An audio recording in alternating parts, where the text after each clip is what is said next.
સુરતના ડુમસ ગણેશ બીચ પર ટેમ્પો વડે સ્ટન્ટ કરી જાહેર જનતાની સલામતી જોખમમાં મૂકનાર શખ્સ વિરુદ્ધ ડુમસ પોલીસે કાયદેસરની કાર્યવાહી હાથ ધરી છે. સોશિયલ મીડિયા પર આ સ્ટન્ટનો વિડીયો વાયરલ થયા બાદ પોલીસે તાત્કાલિક પગલાં લઈને સ્ટન્ટ કરનાર વિક્રમસિંહ રમેશસિંહ ઠાકુરને ઝડપી લીધો હતો. પોલીસે પકડી લેતા આરોપીએ કાન પકડીને કહ્યું હતું કે ભવિષ્યમાં આવી ભૂલ ફરી નહીં થાય. તાજેતરમાં ડુમસ બીચ પર એક ટેમ્પો ચાલક જાહેરમાં સ્ટન્ટ કરતો હોવાનો વિડીયો વાયરલ થયો હતો. આ વિડીયોમાં સ્પષ્ટ દેખાઈ રહ્યું હતું કે ટેમ્પો ચાલક ગફલતભરી રીતે વાહન ડુમસ બીચ પર હંકારી રહ્યો હતો, જેના કારણે બીચ પર હાજર લોકોની સુરક્ષા જોખમાઈ શકે તેમ હતી.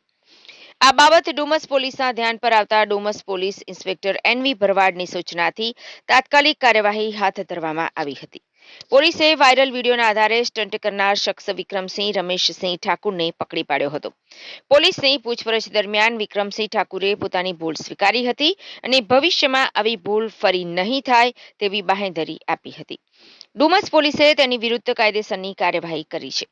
આ ઘટના દર્શાવે છે કે જાહેર સ્થળોએ આવા જોખમી સ્ટન્ટ કરવાથી ગંભીર પરિણામો આવી શકે છે.